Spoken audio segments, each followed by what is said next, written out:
call this meeting to order at 7:34 and ask everyone to stand for the Pledge of Allegiance. I pledge allegiance to the flag of the United States of America and to the republic for which it stands, one nation, under God, indivisible, with liberty and justice for all. I want to welcome my fellow commissioners over here. It's good to see everybody again. I know we have not been at a televised meeting since I believe back in July, and so we're meeting here today just to kind of give an update of what's been going on since then behind the scenes, as well as talk about one specific issue in particular. I'm looking for an action tonight, and then other things that are just more discussion topics.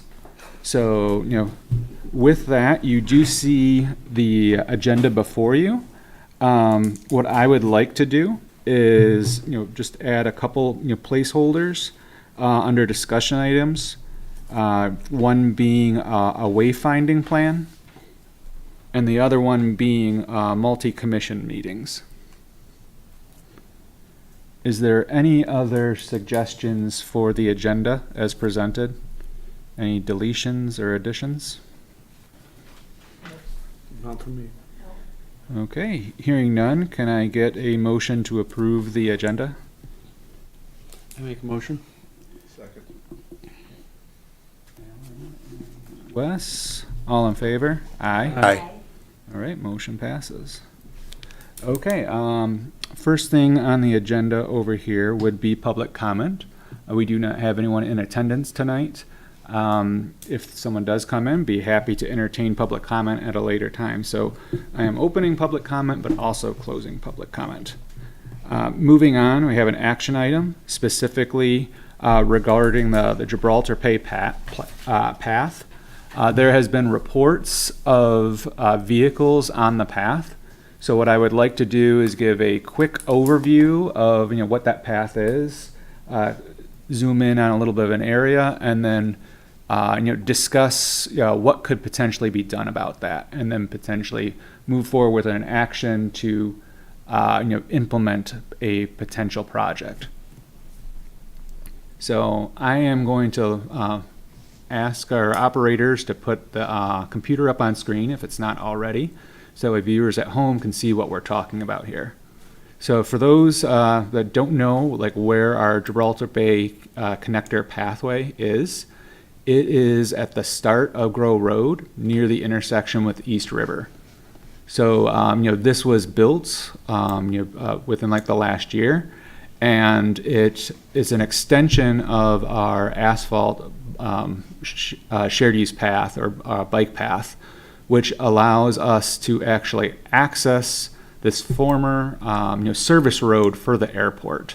And so both people walking and biking are allowed on this gravel pathway that works out well for hiking. Depending on your bicycle, you can do it. It might be a little bumpy, but it is possible. It's more of a primitive pathway. There is fences along the way, so that way nobody can access the airport. And there is also a bollard on this end, which is something that I know I specifically try to avoid as far as putting in bollards, because best practice is to try and avoid them when possible, because they are fixed objects. And so depending on how fast someone's going, if they see it, potential with limited visibility, it could potentially cause injury to the bicyclist. And it's harder to get around depending on the type of bicycle that you're in. So just a point that while I'm inserting my comments over here, that's more applicable to trying to avoid that in the future on the other end. But also mention that again, vehicles have clear guidance that they are not supposed to be driving on this road anymore, and so it should be theoretically impassable. So if you go along this pathway, which parallels East River, you will end up at the Gibraltar Bay unit of the International Wildlife Refuge. So, this is East River, this is the driveway into the Wildlife Refuge, and then this is our primitive pathway.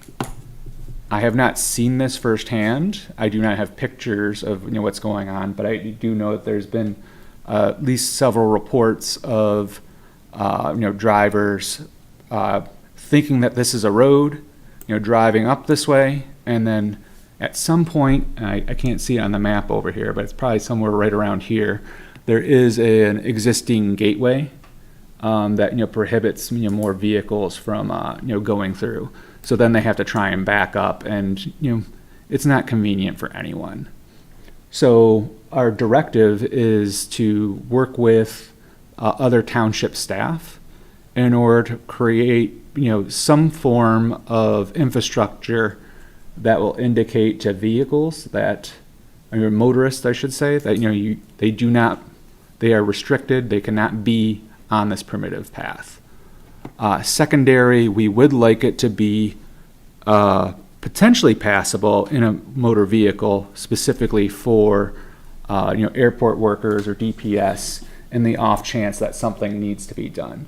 But it's more of a hey, this happens once a quarter, or something very limited. So I did discuss this with Jameson a little bit. I did go out and meet with Ross Quaro, and the two of us were looking at potential options. And so my thinking is to try and do something that's lighter, quicker, cheaper. There was some thoughts that, hey, this could cost more than $5,000 to do, and if you do something like that, okay, well, that's BPAC money over here for maintenance. That's pretty high, so I'm sure that BPAC would want to weigh in on those costs. And then if it's above that threshold, it needs to go to the township board, where they would want to weigh in, and we want to try and do something quicker, and not get it caught in minutia over here. So my thought was, okay, is there different things that we could try and see how it works? It's cheap, so it's you're being wise with taxpayer dollars, and if it doesn't work exactly the way that we like it, well, then you can modify it and figure out how to do it better. So it's it's a term sort of a quick build or demonstration style project. And I thought this would be a good place to test some of these options, because it could be something that could be applicable to other intersections with our shared use path for the whole system. And connectors. Yeah. So again, we could try it out, see if it works, and if it works well, maybe we can use it on the Meridian pathway or on the Grove pathway or Horse Mill. If there's areas where we do see a lot of vehicle traffic. So at this point, I'd just like to open it up to discussion to see if anyone has firsthand knowledge, witnessing something like this happening, or that they've been to the site and they have certain, viewpoints or things that they would like to bring up. And then potentially we can kind of go through just, a couple options that people might like. And then after that, if it wasn't brought up already, I'll bring up some of the things that, Ross and I are thinking about. So open it up. So any commissioners? Yeah, Brian, I think we were worried about this with the safe routes to schools. Mm-hmm. And we put those bollards on Meridian just so that motorists would know this is not a driveway. And I think they worked fairly well, actually. Mm-hmm. They're about 6 feet apart. Just something to consider. I know you don't really like ballots, but they need some. The removable ones don't work because stuff gets into the sleeve and you cannot. Oh, no, they have to be permanent. No, they make a collapsible one now, John, that I put up in. Oh, yeah. and stuff. They work really nice. 18-inch concrete base, a couple pins with a small padlock on it, and they lay right down, and the vehicles can drive over them for emergency or maintenance. Oh, certainly. And you put them up, and it has all the effects of a permanent 6-inch ballard, and it's you can do it for under $1,000. And basically, that's what my suggestion would be: is a collapsible ballard, and just be done with it. I think that's not wide enough. You probably only need one, That's why you got on the other side, just enough to, Just warn drivers that this is You don't not wanna a do this. driveway. yeah. We are definitely going to be putting up signage as part of it, but I don't want like signage alone to be like what it is because someone might miss the sign. If it's more intuitive, they might not even need the sign. The yellow baller with the reflective, red reflector on it, pretty much says it all. And they're not that expensive to purchase or install. Other thoughts? How wide is the roadway there? I know it opens up a little bit at the end. Yeah, it's great. I can tell you, I did went out there with a tape measure. I remember that like the main part, like over here, Yeah. that is roughly, I believe 15 feet wide. I might be messing that up, so just give me a second here.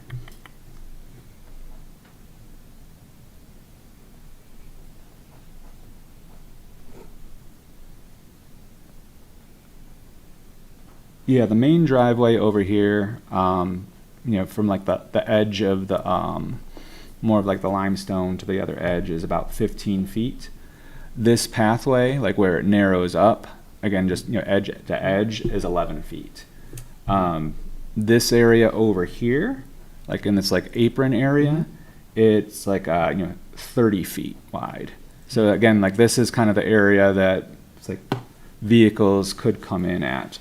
A simple solution to that, Brian, would be a 6x6 landscape timber, ground contact, a 10-footer or a couple 10-footers on each side to redefine it into a lot more narrower, because this is a bicycle path. Close it back down to 10 to 12 feet wide. Yeah. A single ballard in the center. You put the timbers down and you pin it in the ground with some 48-inch rebar driven down flush with the top of the timber. It ain't going anywhere. It defines the path. It eliminates driving around it for a vehicle. Yeah. And it's pretty inexpensive solution. What we were actually looking at is very similar, is being able to put in some sort of little like median in the middle where it's more like teardrop shaped, where it like might be like, wider, like closer to the roadway, and it's like it narrows down as you go towards the pathway. And so that way it turns it from, one large pathway to two narrow pathways.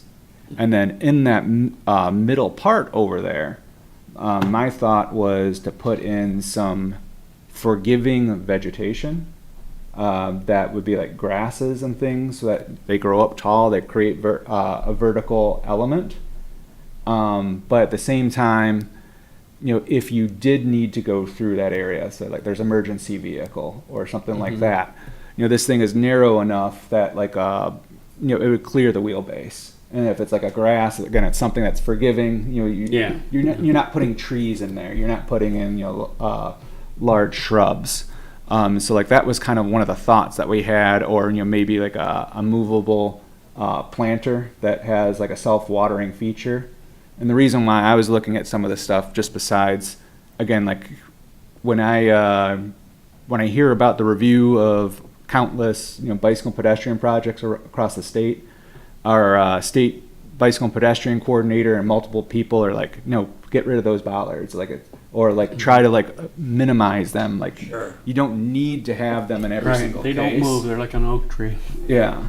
And so it's like if you can do other ways to like accomplish the same thing, check it out. So that's why I'm bringing this up over here is like, hey, we can try out other things, because I don't think that we'd want to put like bollards at like every single intersection of our like shared use paths and things like that. And so, hey, I maybe don't think we have a problem on most of the paths Yeah. that we're driving now.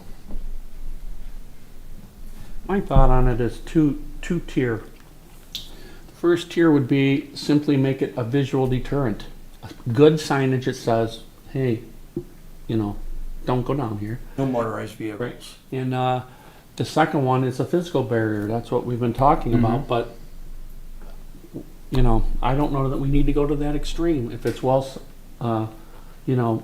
Signed. Yeah, well signed. It's, then at any point, if they disregard that, it's intentional and they know what they're doing. And if we have physical barriers and they want to do it, they're just going to drive over them. Mm-hmm. You know, so I think that signage is adequate in this situation.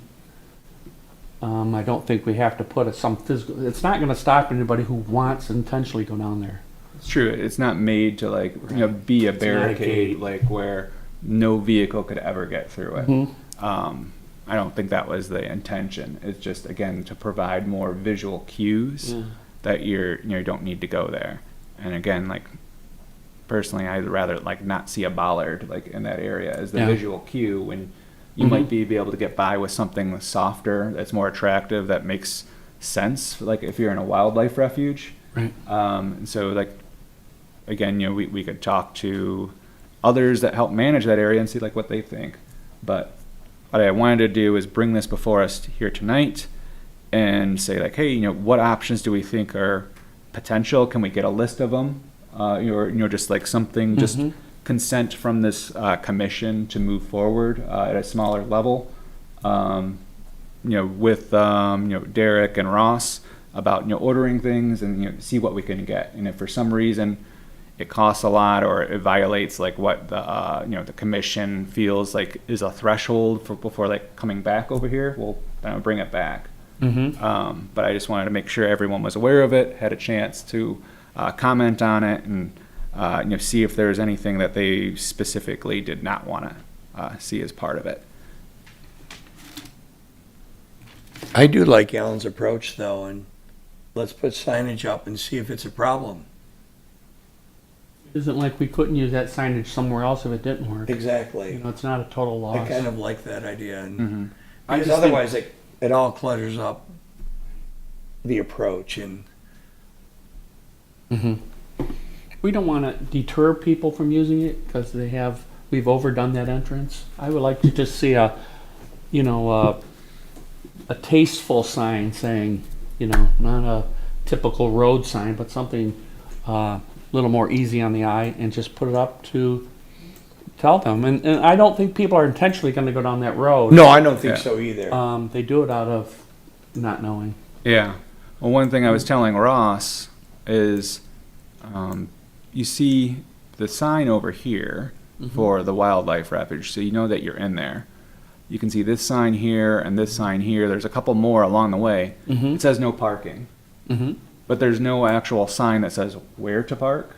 So again, it could be confusing. You're like, oh, maybe I'm supposed to park over here. But if you did have a sign that said, parking 100 feet away straight or something, Sure. like that could also be helpful as far as deterring people from being on the path over on this side. And I do know that Derek might already have a sign on order, but we needed to confirm like what that was. And it, like, again, if for some reason, if you're saying like, hey, I don't want a road sign, we can figure out, is there any way to change that?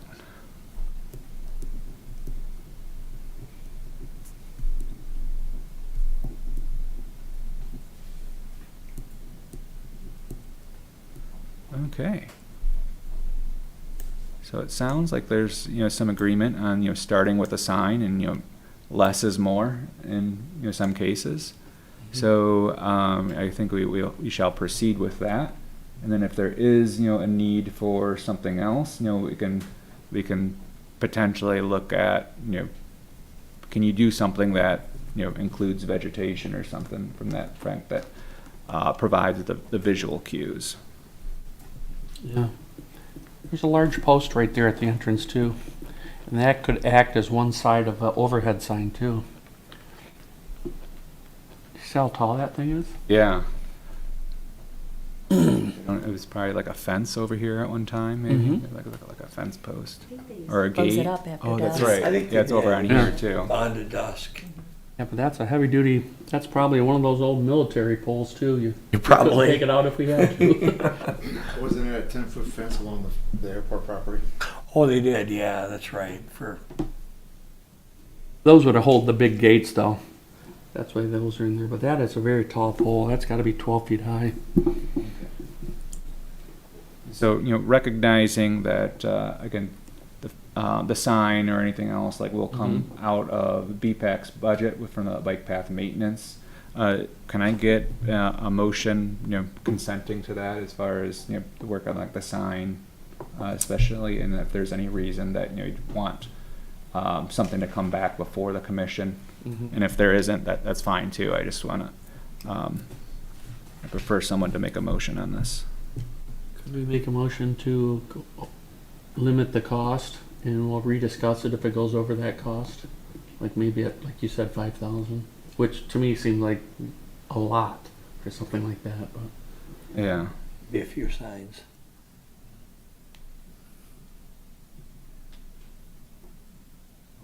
To limit the cost of the project to less than $5,000 with, not to exceed. 5,000, okay. Not to exceed 5,000, with a preference, for less than $1,000. Put something like that. Yeah.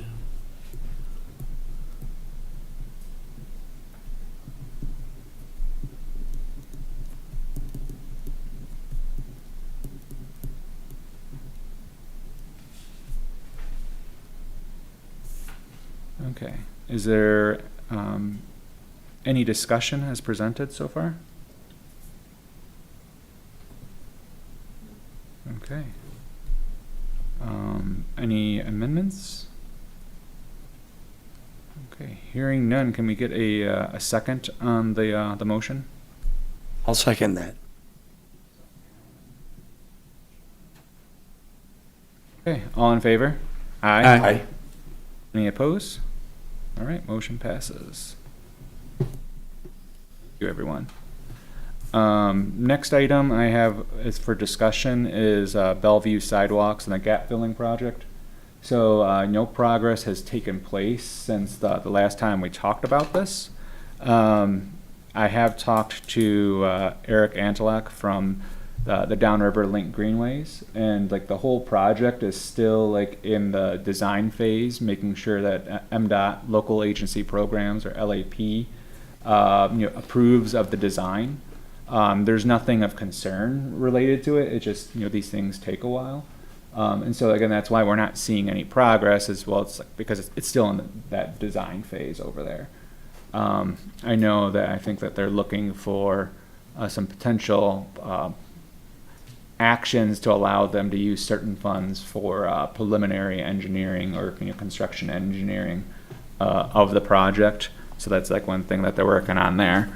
And then he did let me know that he wanted to confirm that whatever memo or a resolution was put together by the board, which was done last year to move forward with the project, that it did include the language about the small easement that was needed at West River and Bellevue, so along the water's edge property.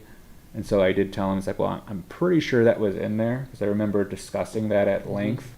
And so between Ross and myself and Jameson, like we were going to look into that and get back. But that's like what's been happening regarding the actual sidewalk side.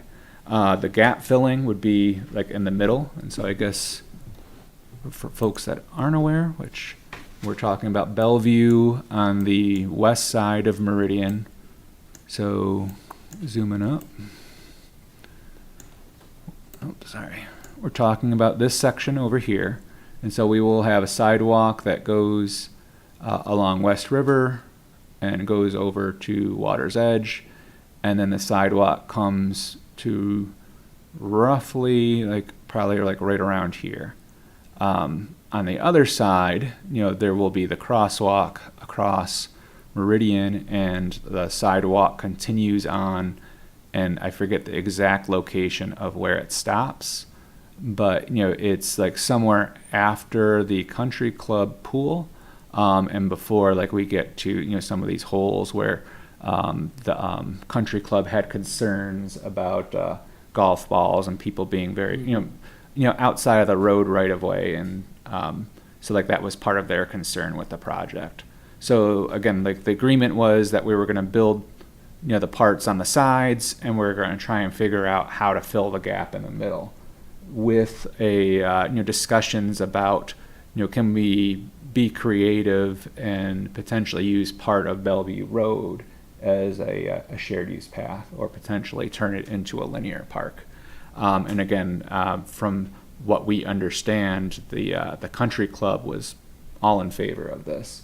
And so, we are still looking to continue those discussions with the country club, continue the discussions with our recreation department, at Water's Edge, along with the Tipsy Fish, and then also be able to continue the conversations with public safety, and potentially, if all of us are more in agreement, well, then that's where we go to Wayne County and talk to them about modifications to the roadway.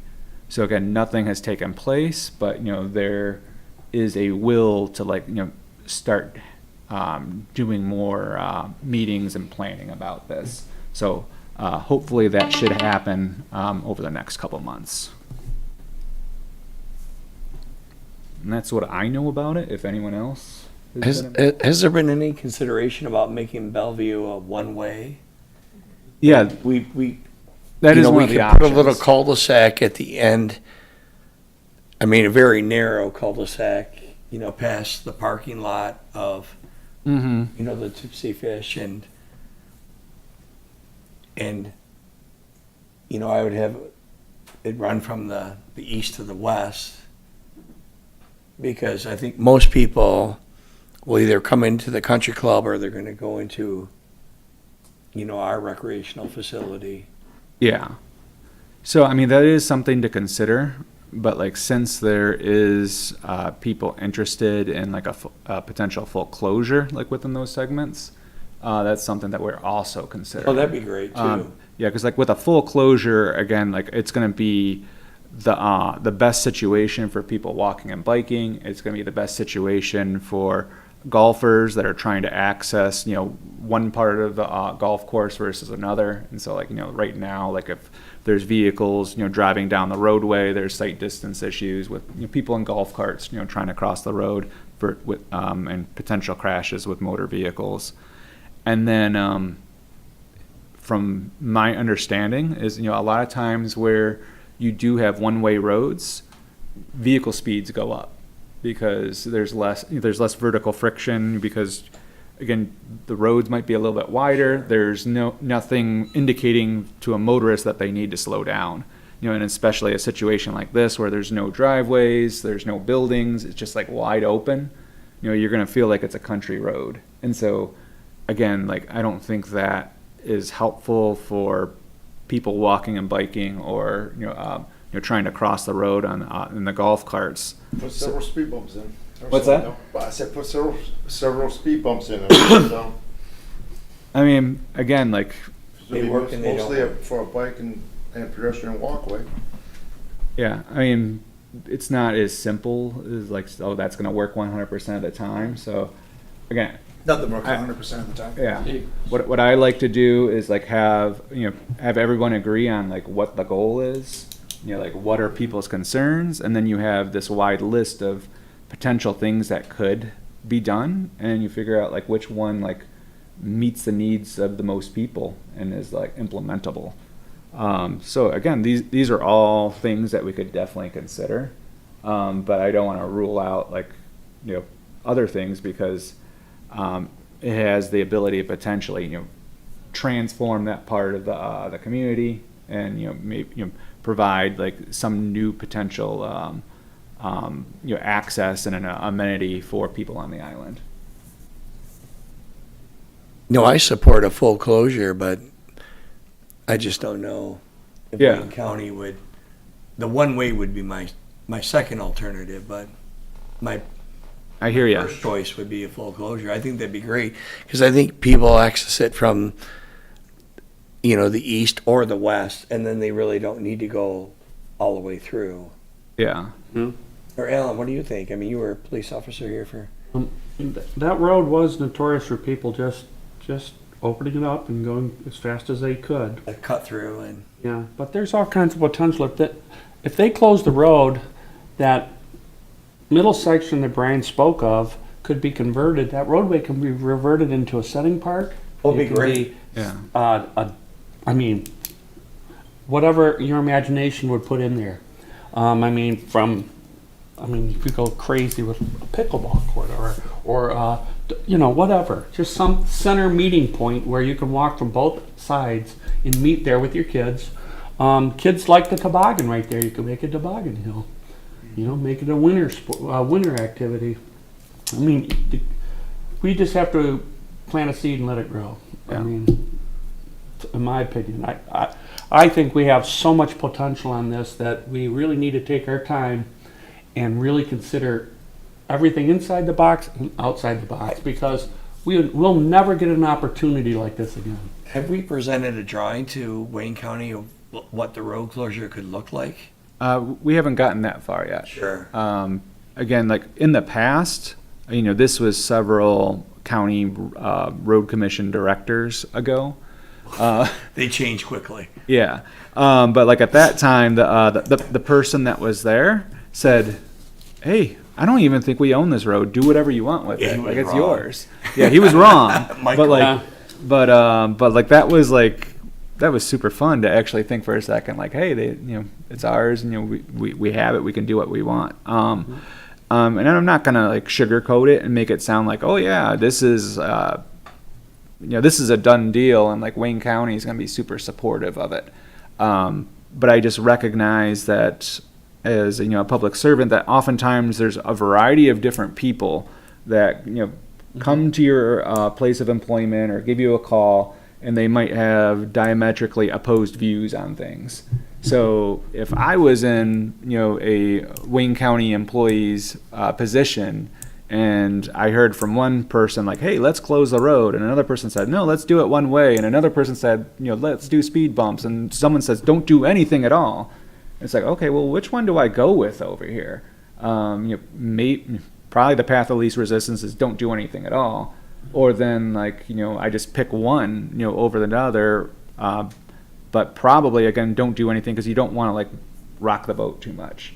So that was my thought, is like, hey, if we already have a stakeholder with the country club, if we already have a stakeholder with Water's Edge, which again I need to confirm that, but like I would think I haven't heard that they're totally against it either. Yeah.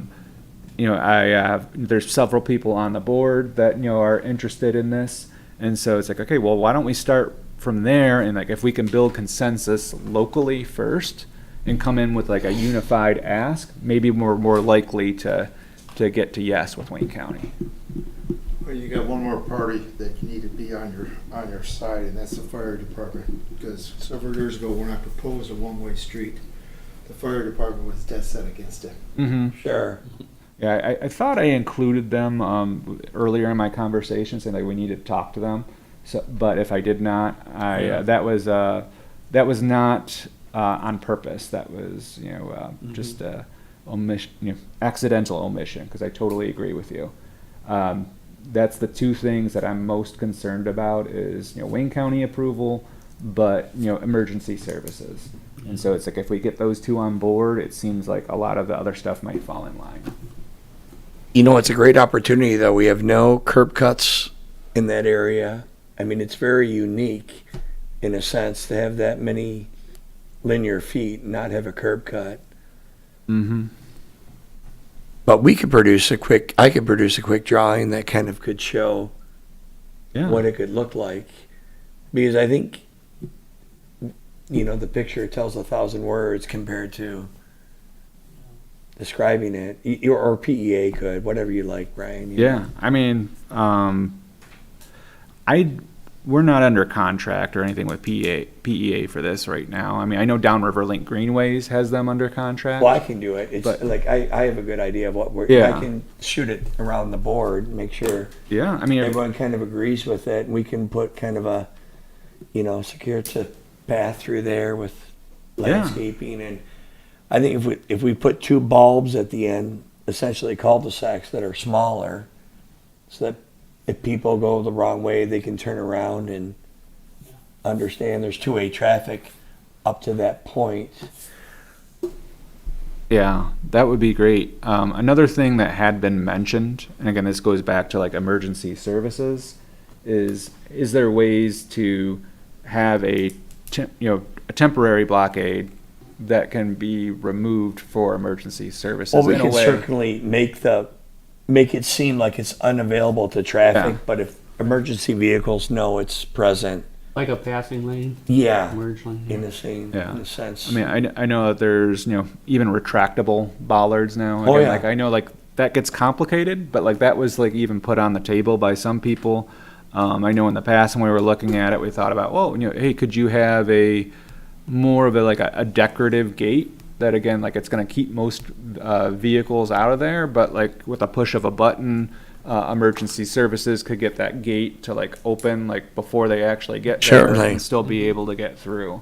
So yeah, anything that you think might be applicable, and again like different alternatives, and if you're willing to put in the time and effort on it, and it doesn't cost the commission anything, then Oh yeah, it's simple for us to do these kind of concept plans, that's not a big deal. Yeah, and again, And I think it gives us a starting point to talk to people about. You can hand them a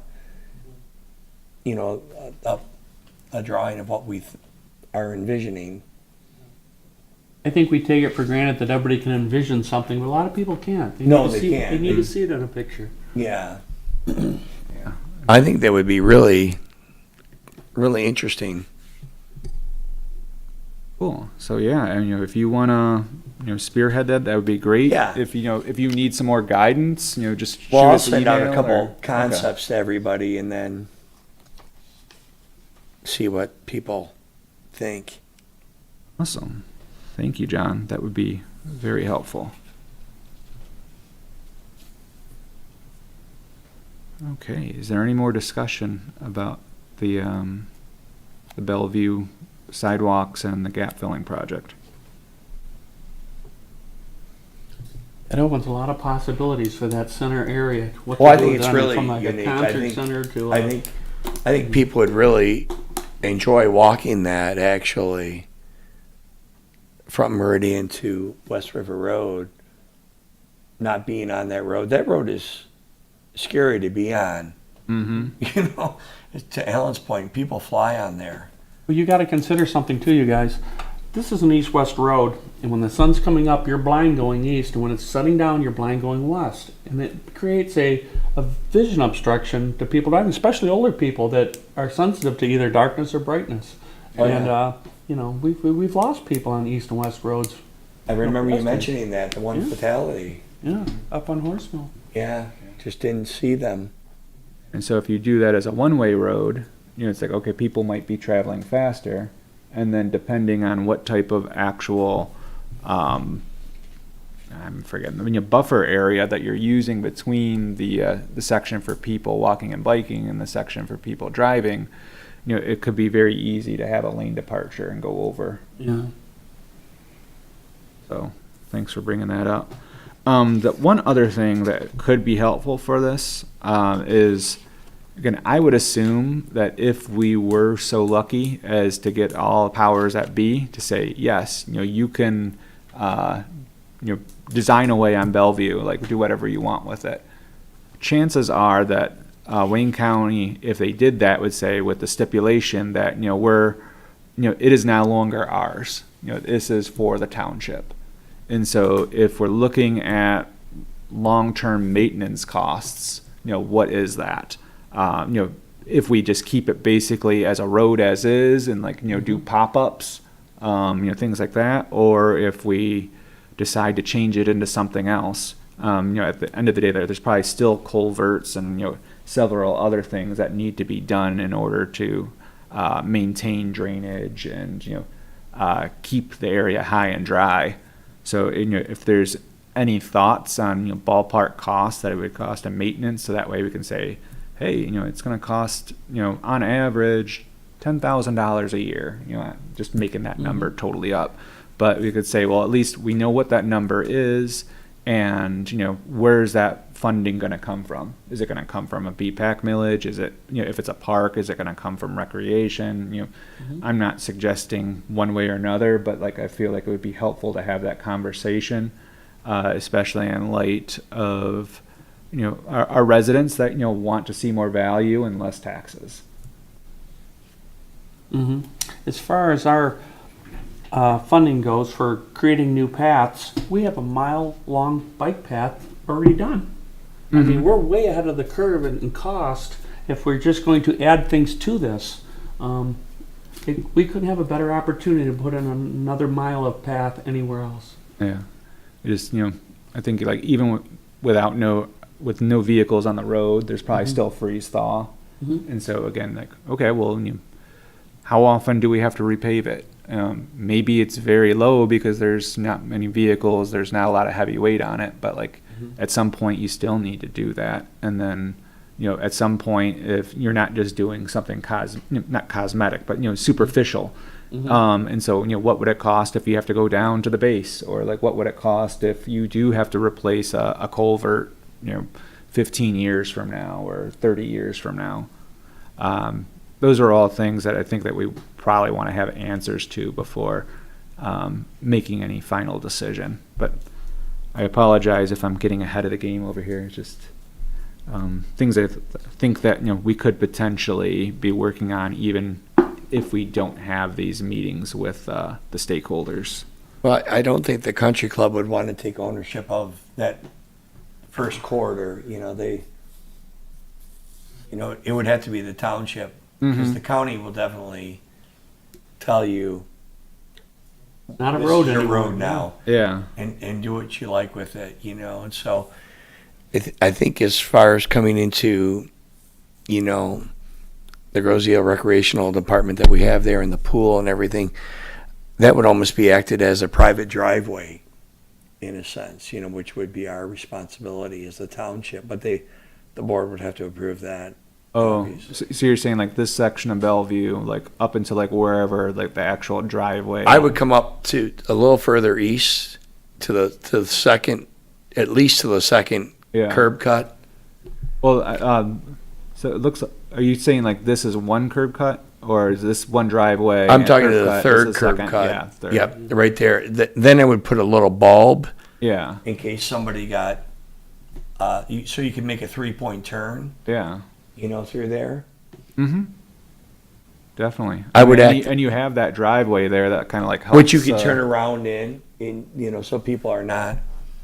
Yeah, and I believe the sidewalk is supposed to be coming kind of. Yep, like right the over sidewalk here. comes all the way through there. We would actually shortcut the sidewalk a bit, the project that, because we would be able to put it within the roadway.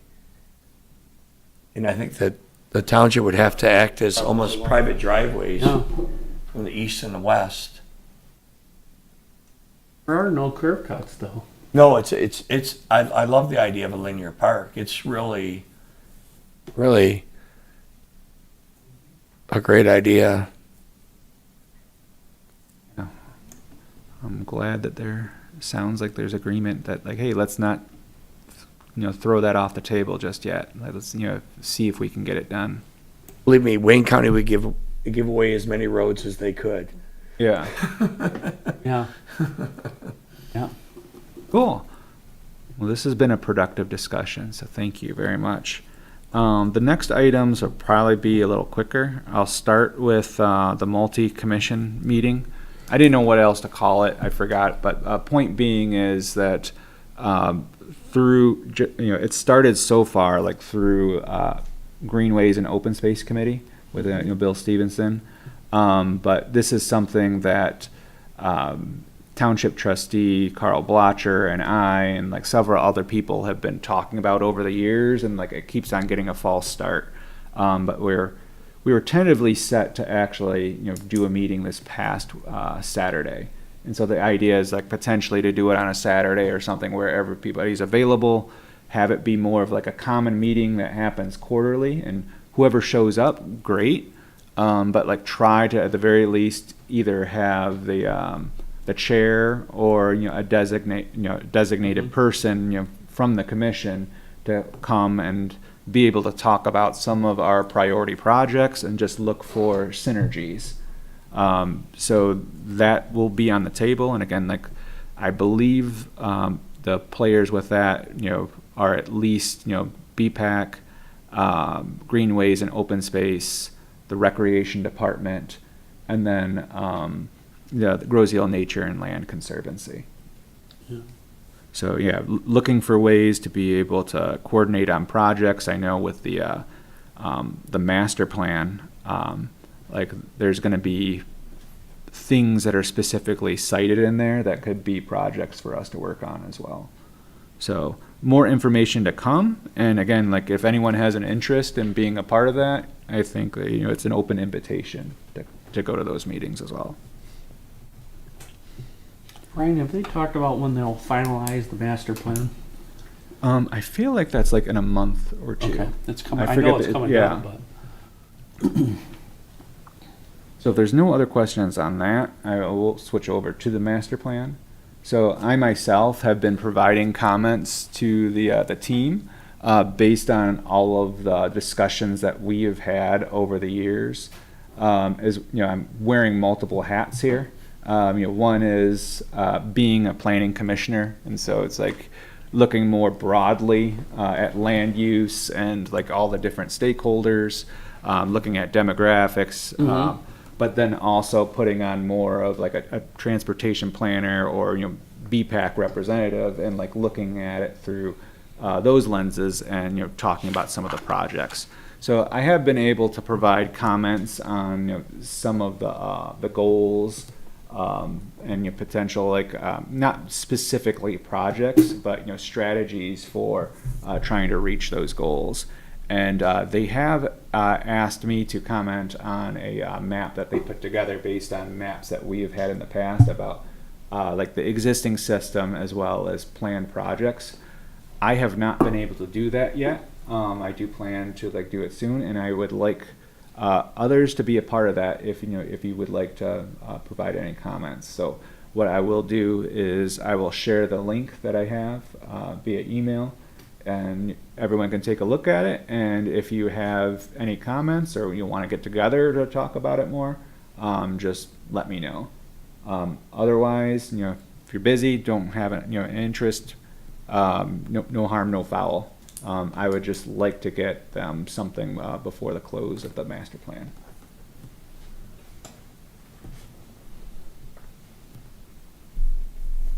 Any questions?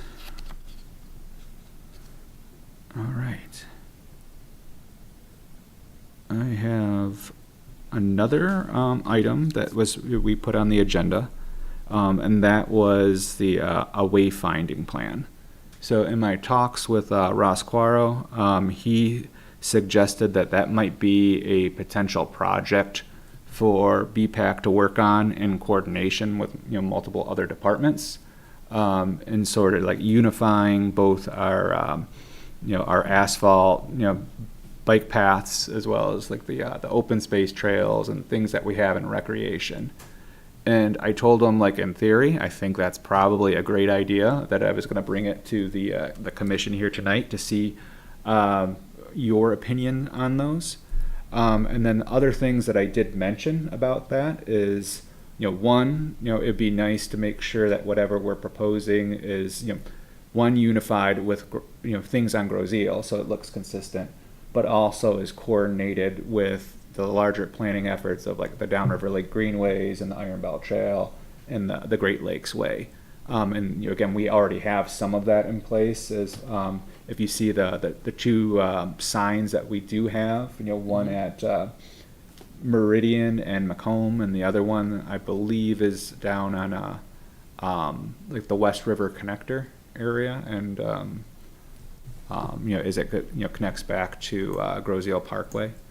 So like those are like funded through the Downriver Link Greenways, and they're pretty attractive.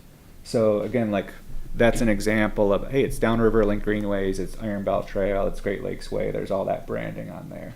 So it's like we might be able to do something similar with anything that we would put out for the rest of Groseal.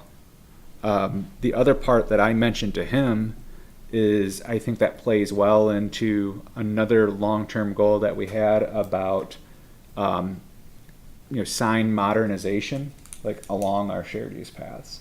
So, we've talked about, oh, well, hey, there's a stop sign on like this approach, but there's not a stop sign on the other. No And, uniformity. yeah, so uniformity, but like, questioning, is the sign needed or is it the right sign? And so I thought that could play, well into like a wayfindings plan as well. So, kind of looking at some of that. It's not traffic regulation because, it's not talking about the motorized vehicles, but, it is, potential, stop control and, traffic control specifically for the shared use paths. So that was another thing that I did mention that could potentially be a part of it, and he didn't seem to disagree with that. So he was asking me that, again, is it something that BPAC is interested in? Could he start looking around for grants or other things to like potentially see if this is doable, and maybe it doesn't even need to come out of a specific budget if if it's a multi-commission department, maybe we can find the grant and be able to share that. So I wanted to open it up to all of you to see, do you think this is a good idea? And if there's anything specific you would like to see or things that you would not like to see.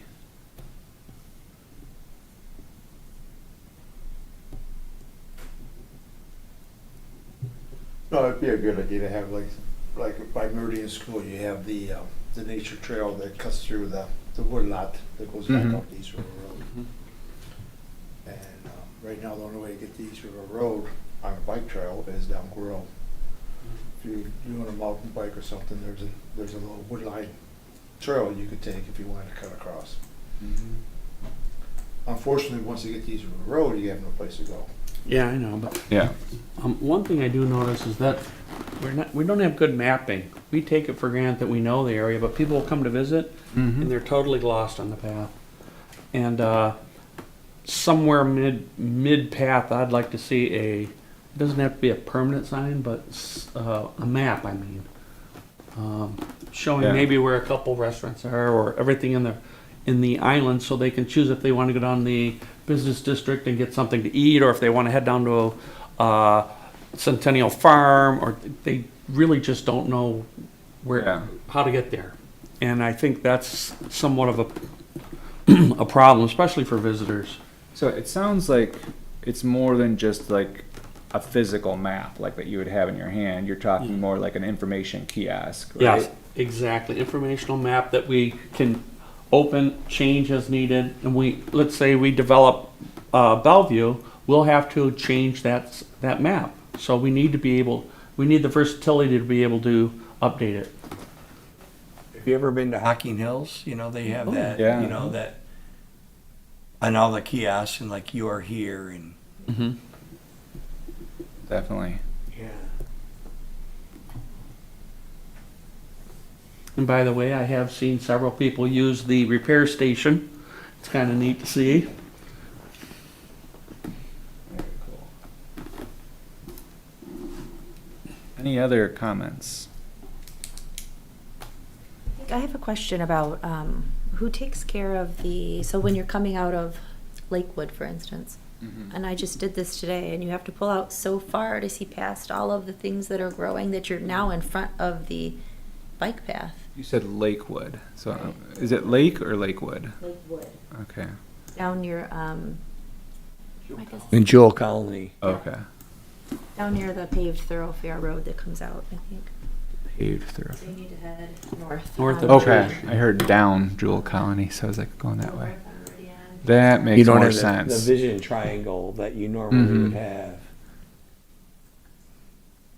There you are. Yeah. Lakewood Drive. Yeah, there's a lot of greenery that grows out really far there. Mhm. It's not Yeah. good on this map because I think this is the fall. Mm-hmm. But as the summer goes on, and you have to pull out pretty far. Yeah. And once you do, you find yourself right in front of the bike path. I And think if- it's looking south is the problem, isn't it? Yes, it's Yeah. looking south. Yeah. Yeah. Driveway, so sorry. I turned around. That's Lakewood there, right? Mhm. Okay. Okay, so you're saying, yeah, you're looking south and you've got all this vegetation over There's here. kind of a curve also on Meridian, I think. So Yeah. to see the cars coming at you, you have to pull out pretty far. Mm-hmm. I think it's because of the vegetation, the way it grows. Yeah, that's a good point.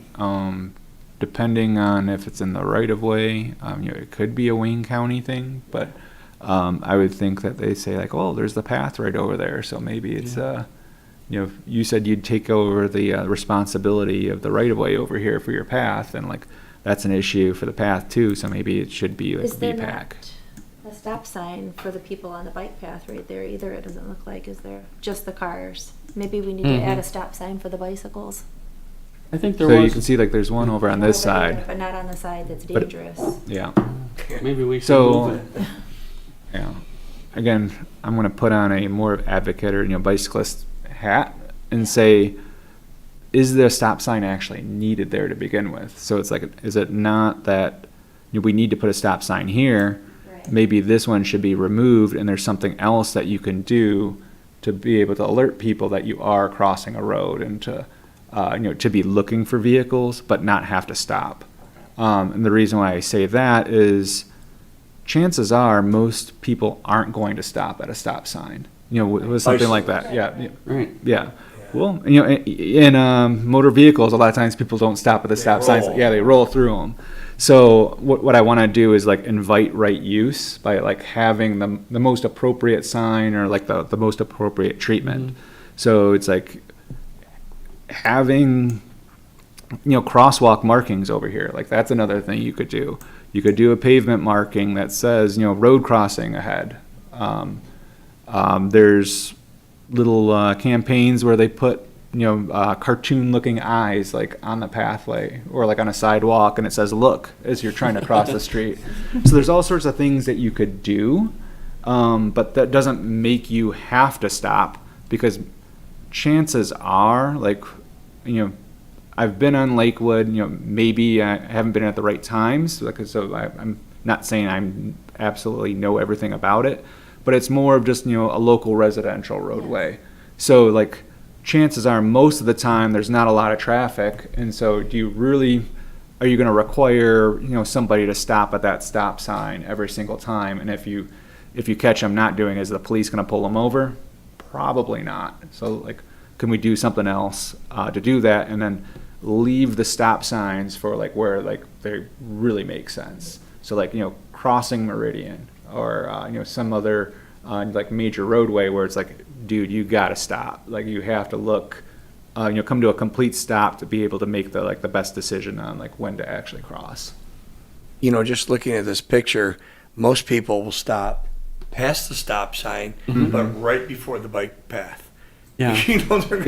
They're gonna blow through the stop sign, but they'll stop right at the bike path. Yeah, block the They- bike path. Because they know it's there. Yeah. You And know, you can't see but if you it's stop at probably the stop 10 sign. feet or 8 feet past the stop sign, right? Yeah. Is when they probably really stop. All the local residents within that subdivision, because you get kind of immune to. Well, I tried stopping at the stop sign today. But you can't see. And I couldn't see. So So that's I why did I have think to most pull people will up. stop Yes. past the stop sign. Yes. They'll make a full stop, Yes. but Yeah. they'll be halfway past the stop sign. Yeah. Yeah, they just won't stop where you're supposed to stop. No, You can't see if but it really wouldn't do you much good. Well, because- I mean, Yeah. again, like I'm looking at it from the pathway perspective, the pathway user, but you need to stop before you cross the bike path. So what I teach my daughter, and like I do this, is like I stop at the stop sign, I look, then I roll forward, make sure there's nobody like on it, and then at that point I should be able to like better see like, oh, am I going right or am I going left, and make sure that there's a gap in traffic. But I might be the minority. Anywho, so yeah, I mean that's a prime example of what I think could be very beneficial. Like again, if we're going to have a consultant go out and like do a wayfinding plan for us and like recommend certain types of signs, like quantities, and why not also look at it comprehensively from a safety and mobility standpoint and say, hey, we want to standardize things. We want to make it safe, but we also like want to invite right use and, you know, get a qualified traffic engineer or, you know, someone else to like, to look at this and do the good work. You would So that probably way know it's like, one, right? we're not here arguing like You would amongst probably know ourselves. one. Yeah. I know several. Might be a conflict of interest. But I would like, I would like Alan's opinion, like that stop sign should be moved Yeah. a little further towards Meridian, because it really, There's no thought put into it. no, they just, they go out and they throw it in there, I mean, everyone has good intentions, Yeah. but when you look at that, you bring up a great point that it should be closer to the path, and people would probably stop before it then. Mhm. But foliage at intersections has always been a problem here. Line of sight is critical. A triangle. Yeah, it is just critical, and nothing will overcome it. We can use every safety standard in the world, but if you Yeah. can't see traffic coming, it doesn't matter. And I think the solution is to cut back the foliage. That'll be a start. I don't know. Even if it's not in our right of way, even if it's privately Yeah. owned, people would probably be agreeable for safety to allow that foliage to be trimmed. And the question is like, where does the right of way end? Yeah. And so, like you said, John's like, if for some reason it is on private property, then you would need to, get their consent before doing anything over there. But really, that stop sign could easily be moved 8 feet, and it would probably be a better situation. Absolutely. Maybe actually put a stop bar. Like Oh, with the stop bar for sure. Yeah. yeah, stop bar. Stop bars actually work because they're visual barriers that you see, Mhm. and it triggers you to. The cyclist might pay more attention to it. Yeah, I think it's like even more important to like have the pavement markings and such because we don't have lighting here on Groseal, and like that's not like a knock to say like, oh, Brian Pollock's got a mandate that he wants to like bring all the lighting of Wyandotte and Riverview and like all those urban places to Groseal. That's not what I'm suggesting at all.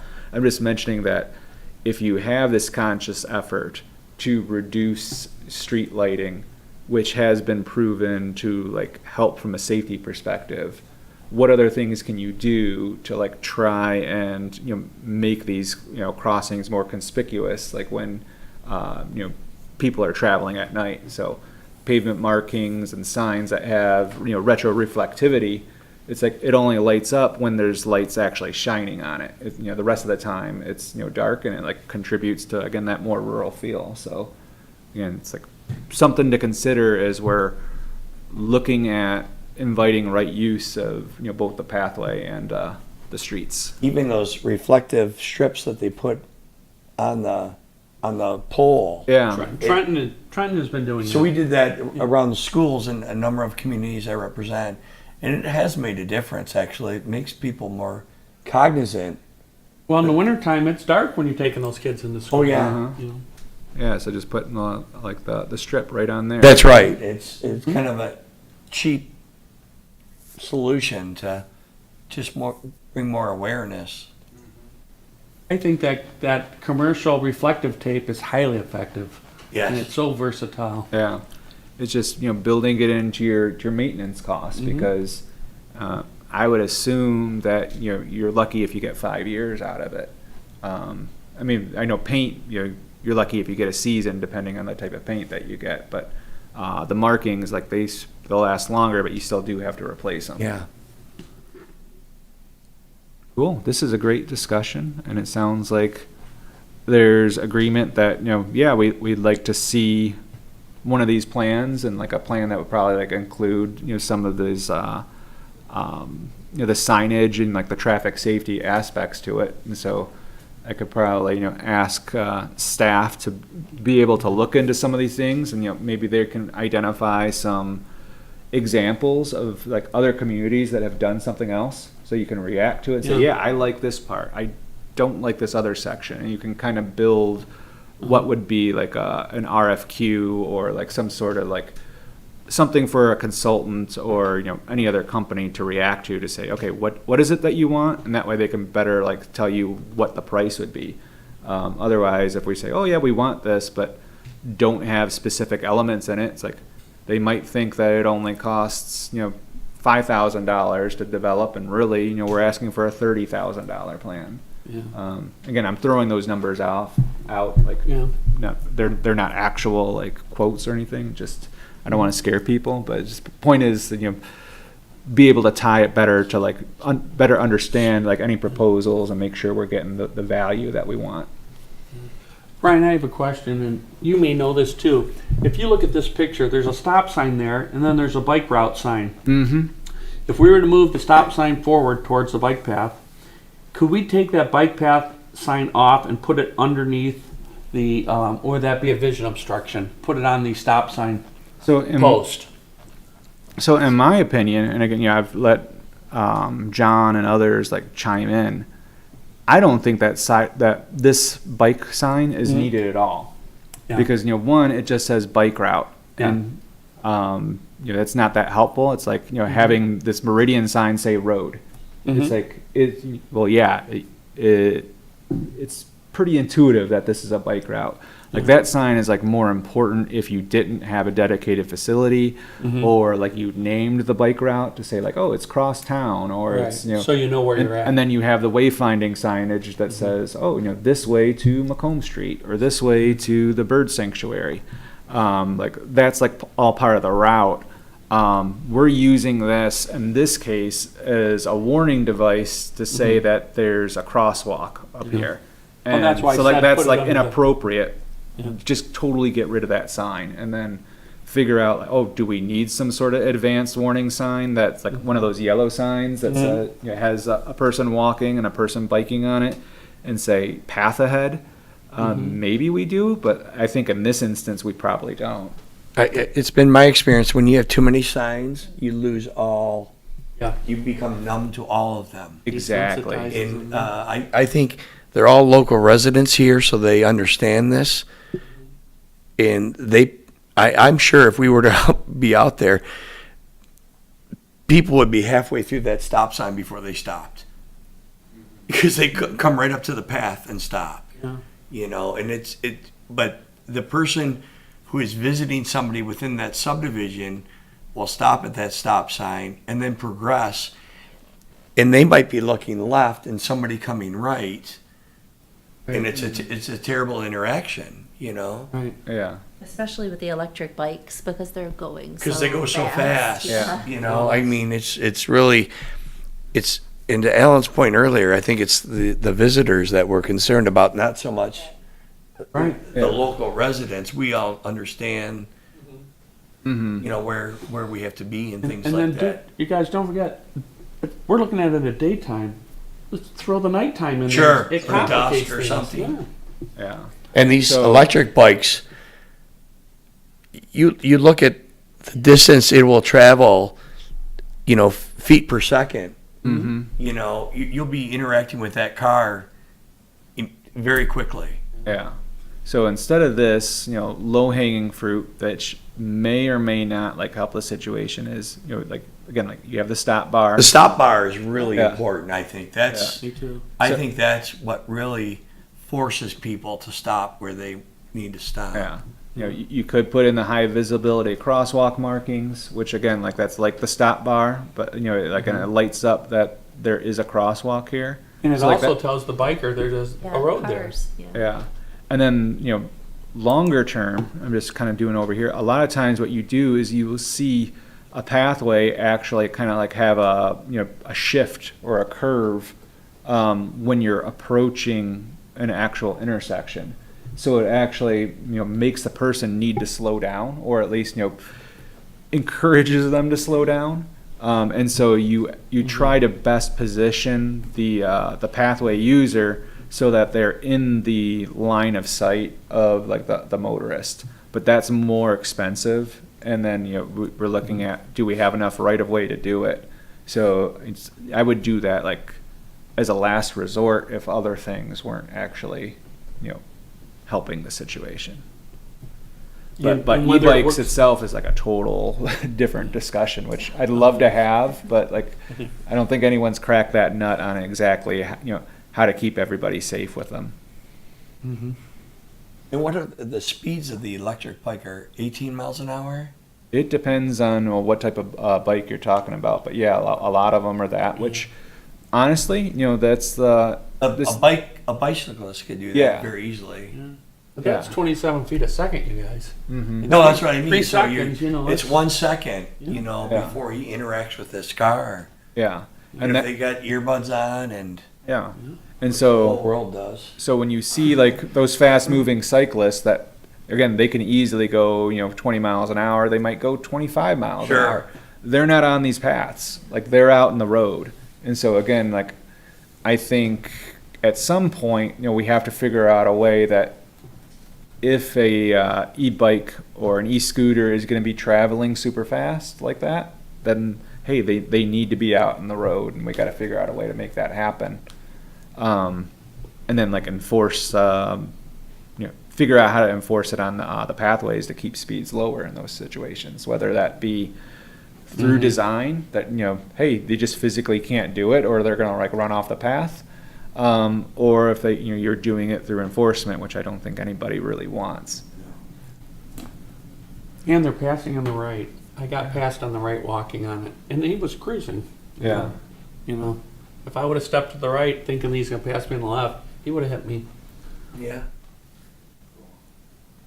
Well, this is, again, another very fruitful discussion. I appreciate it all. I want to be, respectful of everyone's time here. So, is there any other specific comments about the like the wayfinding slash signage plan that we might move forward with? Is there any direction or anything that you would like to see as part of it? I think we really have to have some analysis of all of them. Maybe even a photograph of each one, and we just have a study session and look at them. Yeah. Okay, thank you. Any others? All right. I will let I will let staff know about that, and I'll report back once we have a little bit more of a concrete plan for shopping for something like this, and like who's all going to be involved. Is there anything else that we haven't talked about on the agenda yet? I think we've got everything, but I don't know for sure because I did register the schools for the bike and roll to school day. That is registered. Thank you. The flyers are made. And I did talk with the Island Girls Bike Gang about maybe doing something with the witches, like another glow roll, because we had a really good turnout and fun time then. So we may be trying to plan something like that in October. Do you know the date of? I feel like it's October 12th, but let's see. 9th. October 9th. Okay. Is that a weekday? A Thursday? It's a school day, yep. A lot of times it's a Wednesday, but we'll see. Yep, Wednesday. All right, thank you for that. And please let us know if there's anything that BPAC specifically needs to do. I Okay. know in the past years, the schools have kind of, taken it under the umbrella. Like we gave them guidance in the beginning, and like they've needed us less moving forward, which is great. But also want to be a good partner. So if there is anything we can do, just let us know. Okay. All right. Anything else on the agenda or any other topics you wanted to talk about before move into the chair's report? All right, hearing none, I just have one other item to talk about in the chair's report. And so there's a name that I've been mentioning several times tonight, and that's Ross Quaro. I have been talking with him, and he does. He is like officially our a staff person to help us out as needed for BPAC activities.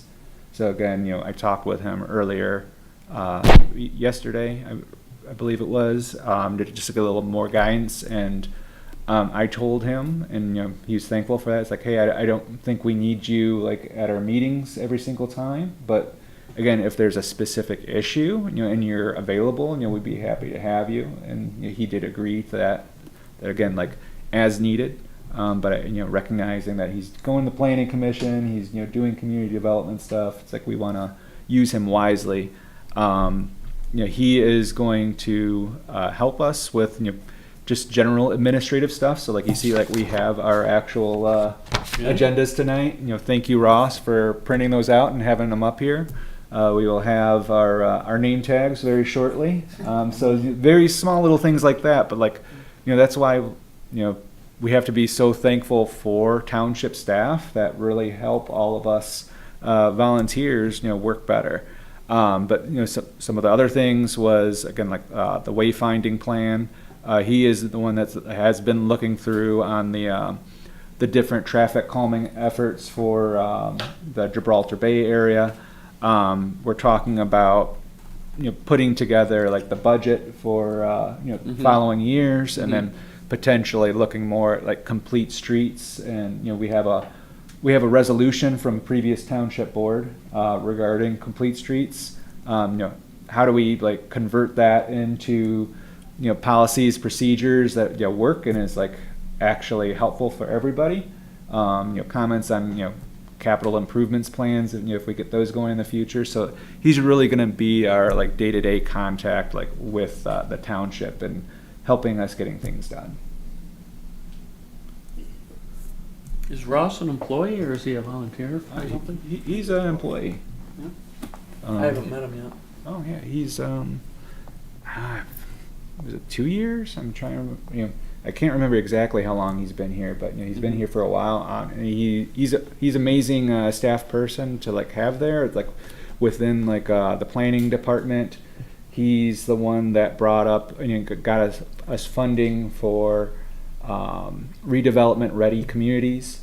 So like it was an assessment that looks at your zoning ordinances and your building codes and everything, and tries to streamline that so that way it's easier for a business to come in and figure out if they do want to do business or buy property like within your community. It's all designed again about fast tracking that. He was able to find funding specifically for the master plan update and has been leading that. So he's bringing in new ideas, and definitely want to give him kudos for that, and looking forward to having him as part of our commission. Any other questions? Nope. All right. If there's not anything else, I'll entertain a motion for adjournment. Motion to adjourn. So we got Wes, and it sounded like we got John. Yeah. All right. All in favor, say aye. Aye. Aye. Thank you, everyone. Meeting's closed at 8:51 p.m. Walk, bike, drive safe.